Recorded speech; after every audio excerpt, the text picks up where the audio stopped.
Okay, Ugandan lifestyle kwe tusinzira muli mutya kansubire muli bulungi mwena musinzira wona nabagambye Miss Kadama ekomyewo tugenda kubanga tukikwasaganya ebyadde byagana mu kwano ku Ugandan lifestyle tubiterezeza biri okay tugenda kola kakati tebwera byankola ne banafe aba Beaver Organic wali obo ina muzadde nga akadde obukadde bomuluma taatawo obo ina mwana muto yenna baina asthma genda ku Beaver Organic obulamu bugendo terera wuka nga tujanjabisa butonde typically butonde natural health care products Dr. Senjobeza katiriza kakati omukulu ono Fresh Kid nabalazeko shoye era je mulabaawo uyachikubide Dubai bwe Dubai na kwaterige na Abu Dhabi mwebale kuwagira mwana ono mwebale nnyo kubanga mwamalazo omukwano mwebale nnyo kubanga mumuwadde esube mbulamu bwe nti he can make it from zero to hero. By the way mwamalazo omukwano abantu be Dubai na Abu Dhabi muli bamanyi ensaba be Southern Sudan jagenda okudda kondozo okujja muongere mumulage omukwano Southern Sudan omwana weza agenda kuba featuring yeyo so muongere mulago omukwano gwamanye nnyonga ya mukikoze eno ovukono shozo naza akuteyo tericho yaganye era yayimbye ngabwe mubiraba bantu mwaze tumusubire kutuka lero mu gwanga kusanga birize kirajja kuba wali ajja kuba yingira wano kyetumanyi okusinzira kugakyali amavanyuma naye kakati nandi agale tubuzaganye buzo bino amanga Fresh Kid tumwanirize ngani tumwanirize ngo omuzira olebe byalaze kuba mu butufu he's the only kid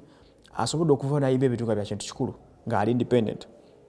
bano bana Ricardo omuto bayimba byachana kito banita kalule tosaba comparing Fresh Kid bano ba Baby Gloria bana bato balito Tammy tebatuse mono wakozechi watuse omwana yemwana asobodde okuva nayimba ebituka bya kintu kikulu nabanga music waso okulumya omutwe paka kubakungu abasembayo reactions embeera ze nebyakola byemufudo wenjawulo bwana amenya liko nabanga ye muyimbi omuto asoso gena na performing in Dubai nga kintu kiri commercial nga sigenda nto waliwo project emutute wabula nga asasudwa omusimbi okitegera Ramgo yakora namwana mga jangu oyimbe there are so many artists wana balo ne Uganda bayimbi emyaka n'emyaka nenga tali nyanko na kugenda Rwanda wano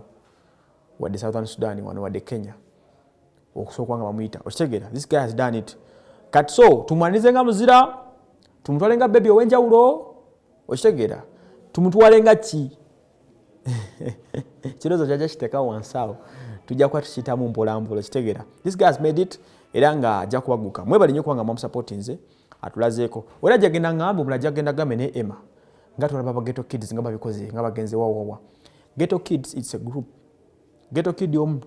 taswa kola Fresh Kid kyakola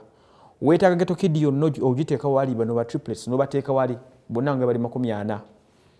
okufuna Fresh Kid yom okitegera ku bintu byali mukola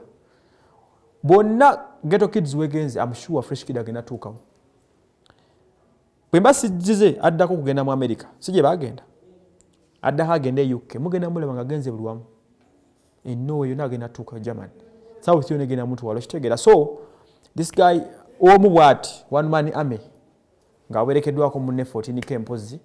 ne management ya mukulu Francis Kamuga mwebale nnyo Texas for that case ovubukono yakitukoledde baba obyafa yaligendamu